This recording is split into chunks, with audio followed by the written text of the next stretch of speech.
Hello students, today we are going to discuss our new chapter number 4, that is issue of debentures. In this chapter we will discuss provisions for issue of debentures as per Companies Act 2013, as per Companies Rule 2014 and requirements of SEBI, as well as we will discuss procedure for issue of debentures. We know that debenture is one of the source of borrowed capital. It is an acknowledgement of debt, and company can issue various types of debentures. It can issue secured, convertible, non-convertible, redeemable debentures. However, company is prohibited to issue unsecured debentures by Companies Act 2013. The board of directors have the authority to issue debentures. However, the board can use their borrowing power only up to the limit permitted by Article of Association. If in case board wants to increase its borrowing power, they have to get approval of shareholder in a general meeting through special resolution.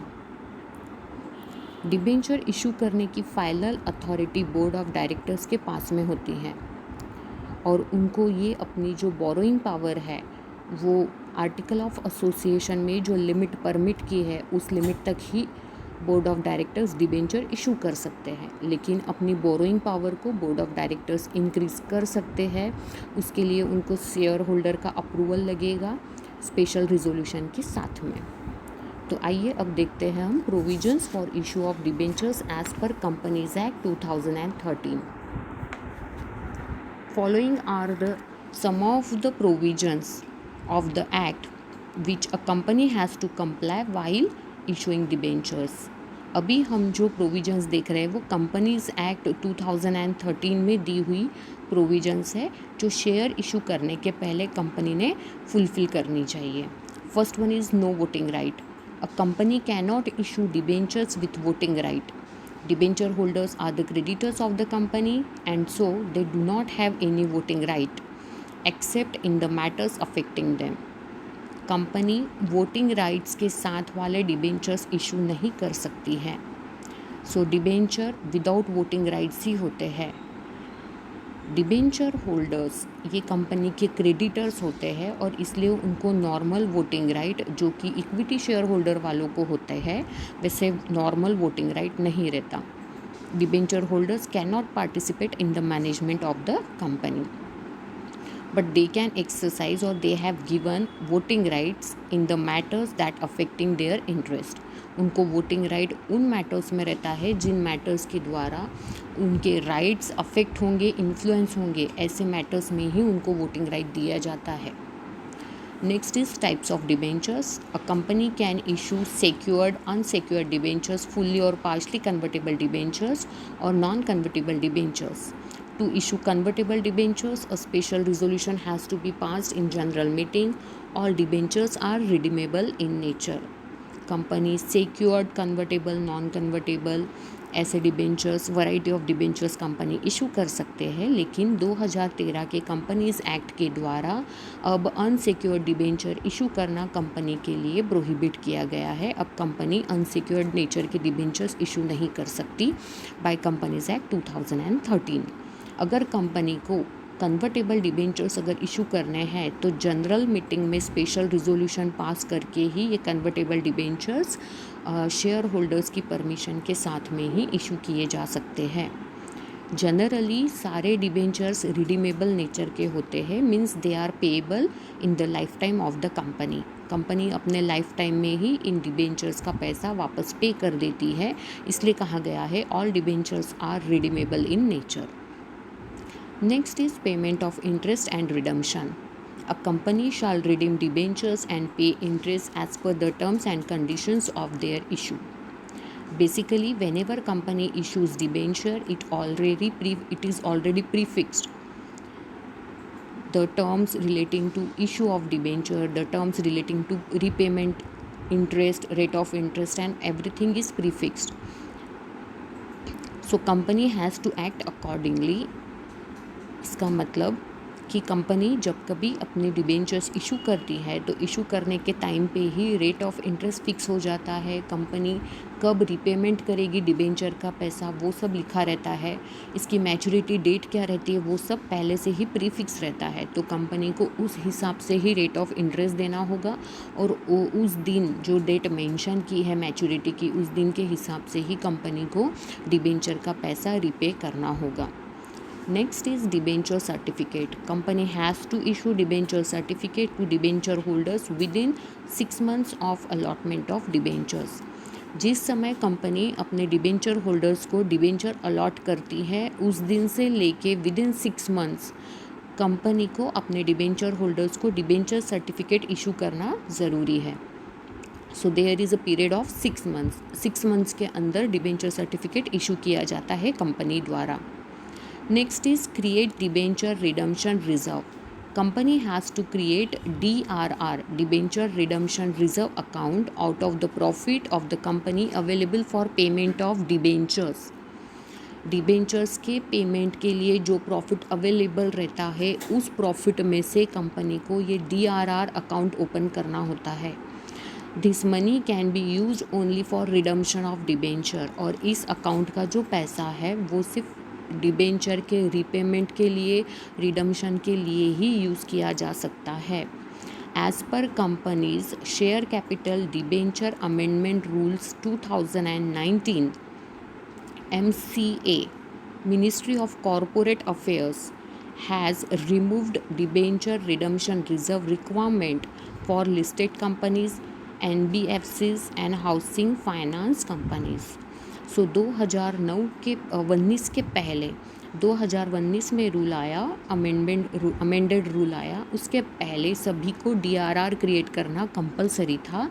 2019 के बाद में ministry of corporate affairs ने listed companies को non banking financial corporations को और housing finance companies को DRR से exempt कर दिया। इसका मतलब अब लिस्टेड कंपनीज़ NBFC और हाउसिंग फाइनेंस कंपनीज़ को DRR क्रिएट करना कंपलसरी नहीं है।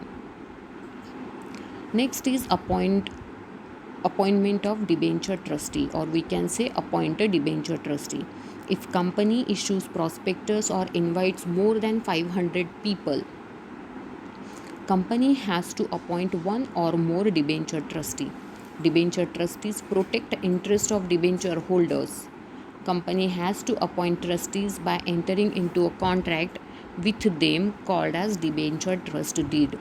जब कभी कंपनी प्रॉस्पेक्ट इशू करती है या फिर 500 से ज़्यादा लोगों को डिबेंचर इशू करने की इच्छा रखती है कंपनी, तो ऐसे समय पे कंपनी को डिबेंचर ट्रस्टी को अपॉइंट करना ज़रूरी होता है। तो प्रॉस्पेक्ट इशू करके जब 200 से ज़्यादा लोगों को या हम कहेंगे स्पेशल इनविटेशन के थ्रू 500 लोगों को अगर कंपनी डिबेंचर इशू करना चाहती हैं, इनवाइट करना चाहती है डिबेंचर्स के लिए, तो ऐसे केस में सबसे पहले कंपनी को डिबेंचर ट्रस्टी की अपॉइंटमेंट करनी होगी। Debenture trustees protect the interest of the debenture holders. ये डिबेंचर ट्रस्टीज़ डिबेंचर होल्डर के इंटरेस्ट को प्रोटेक्ट करने के लिए अपॉइंट किए जाते हैं और एक एग्रीमेंट कंपनी बनाती है जिस पे डिबेंचर ट्रस्टी की साइन होती है। मतलब डिबेंचर ट्रस्टी को एक एग्रीमेंट बनाना होगा कंपनी के साथ में, उस एग्रीमेंट को कहा जाएगा debenture trust deed. Next is debenture trustees can approach NCLT, National Company Law Tribunal. Debenture trustee have to redress the grievance of debenture holders. Debenture trustee का काम है कि डिबेंचर होल्डर्स की जो भी कंप्लेंट्स है कंपनी से रिलेटेड उस पर एक्शन लेना, ये डिबेंचर ट्रस्टी का ड्यूटी है। If company defaults in repaying principal amount on maturity or defaults in paying interest thereon, debenture trustee can approach National Company Law Tribunal for redressal. तो अगर company ने debenture holders का principal amount पे नहीं किया है maturity पे या कंपनी चूक गई है इंटरेस्ट पे करने से, तो ऐसे केस में डिबेंचर ट्रस्टी एनसीएलटी के पास में अप्रोच कर सकते हैं और उनको कंपनी की कंप्लेंट कर सकते हैं। To protect interest of debenture holders, NCLT can direct defaulting company to repay principal amount or interest। और ऐसे केस में NCLT डायरेक्शन दे सकता है कंपनी को कि डिबेंचर होल्डर्स का जो भी प्रिंसिपल अमाउंट उन्होंने डिफ़ॉल्ट किया है, जो पे नहीं किया है, वो पे करो।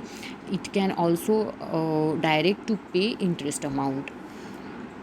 तो इस तरह से बताया है कि डिबेंचर ट्रस्टी एनसीएलटी के पास में, जो कि एक लॉ ट्रिब्यूनल होता है, कंपनी लॉ ट्रिब्यूनल, ये नेशनल कैटेगरी का नेशनल कंपनी लॉ ट्रिब्यूनल है, जहाँ पर डिबेंचर ट्रस्टी कंप्लेन कर सकते हैं डिबेंचर होल्डर के बिहाफ पे कंपनी के अगेंस्ट में, डिबेंचर होल्डर के वेलफेयर के लिए, डिबेंचर होल्डर के इंटरेस्ट को प्रोटेक्ट करने के लिए। Next is impose restriction. When debenture trustee is of opinion that the asset of company are insufficient or likely to become insufficient to redeem the principal amount of debentures, it may approach NCLT। जब कभी debenture trustee को लगता है कि company ने जो asset पे charge किया है वो असेट सफिशिएंट नहीं है प्रिंसिपल अमाउंट को रिडीम करने के लिए, मतलब डिबेंचर होल्डर्स ने जितनी अमाउंट की लोन दी है कंपनी को, वो लोन अगर उस असेट से पूरा चुकता नहीं होता है, इस तरह से अगर वो असेट इनसफिशिएंट है रिडीम करने के लिए, प्रिंसिपल अमाउंट को रिडीम करने के लिए अगर वो असेट इनसफिशिएंट है, तो ये डिबेंचर ट्रस्टी एनसीएलटी को अप्रोच कर सकते हैं। NCLT can order company to restrict incurring further liabilities so as to protect interest of debenture holders। और ऐसे समय पे वो national company law tribunal company को रोक सकता है और अपनी लाइबिलिटीज़ बढ़ाने से। डिबेंचर होल्डर्स का इंटरेस्ट प्रोटेक्ट करने के लिए डिबेंचर ट्रस्टी एनसीएलटी के पास जा सकता है और उनके ये कन्वे कर सकता है कि कंपनी ने जो असेट गिरवी रखी है या चार्ज पे रखी है वो असेट की अमाउंट बहुत कम है और उससे प्रिंसिपल अमाउंट भी वसूल नहीं हो सकता। ऐसे केस में एनसीएलटी कंपनी को रोक सकता है और ज़्यादा लोन लेने से और अपनी खुद की लाइबिलिटीज़ और बढ़ाने से। Next is punishment for contravention of provision of Companies Act. If company fails to comply with any provisions of the act, then company and its officers shall be liable to pay fine or imprisonment or both as prescribed in the act। Last में provisions बताई है punishment की कि ये जितनी भी companies act में हमने अभी जो प्रोविजंस पढ़ी हैं उसको अगर कंपनी कॉम्प्लॉय नहीं करती है, फुलफ़िल नहीं करती है, तो कंपनी और उसके जो ऑफिसर्स हैं वो इम्प्रिजनमेंट यानी जेल या फ़ाइन के लिए लाइबल रहेंगे।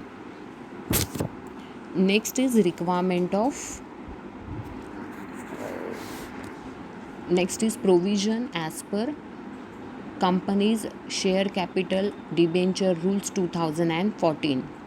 If company issues secure debentures, company must fulfill following conditions।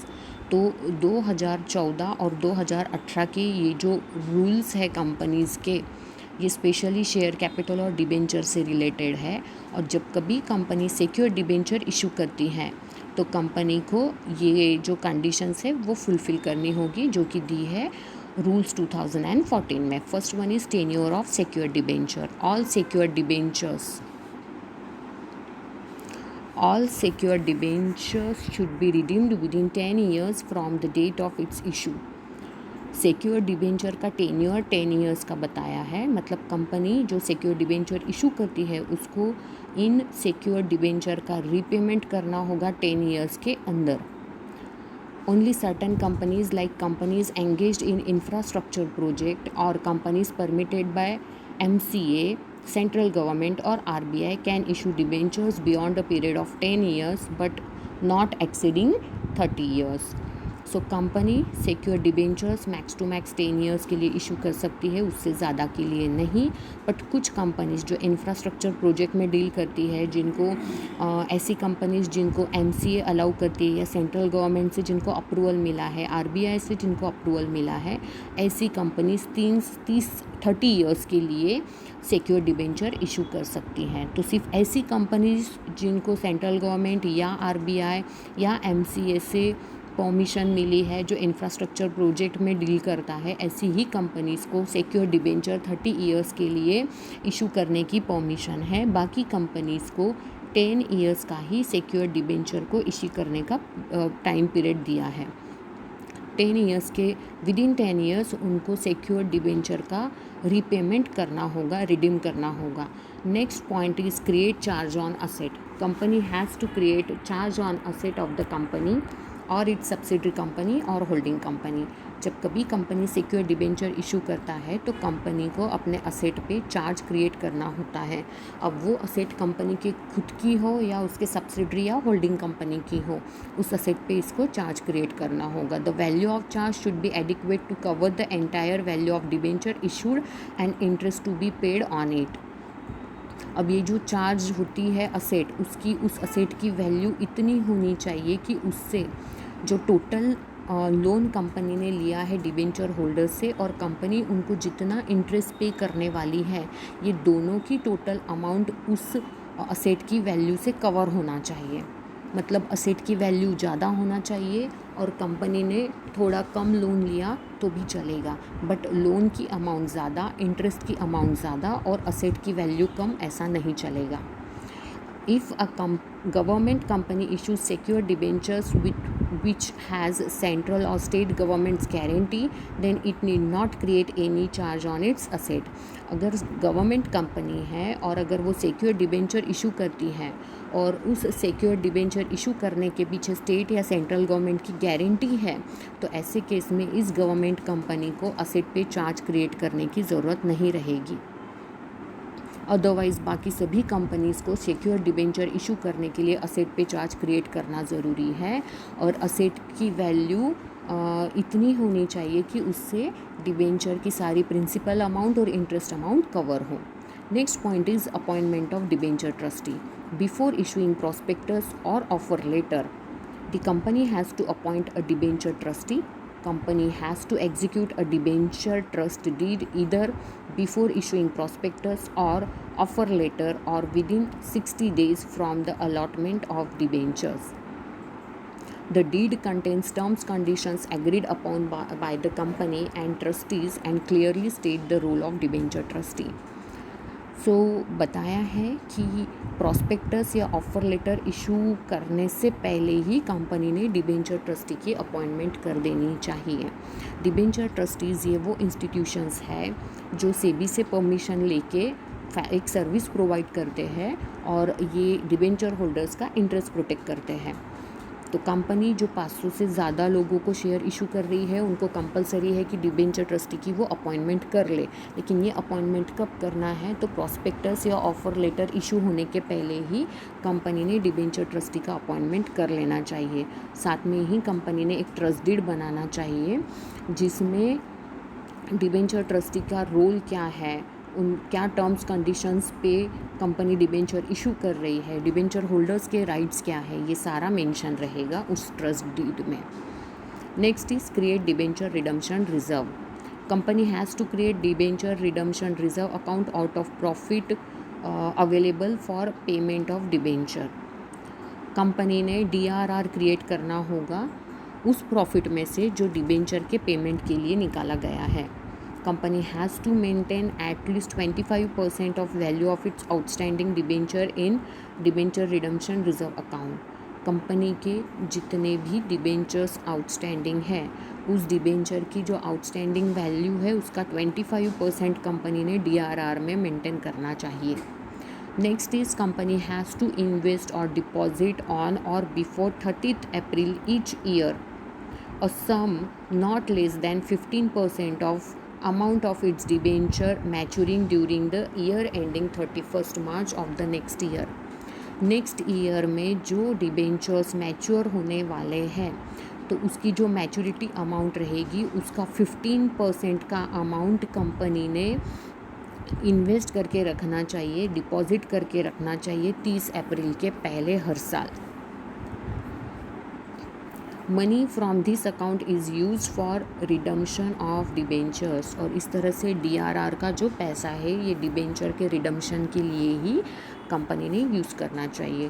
तो इस तरह से हमने प्रोविजंस देखी relating to issue of debenture as per Companies Act 2013 and as per Companies Rule 2014.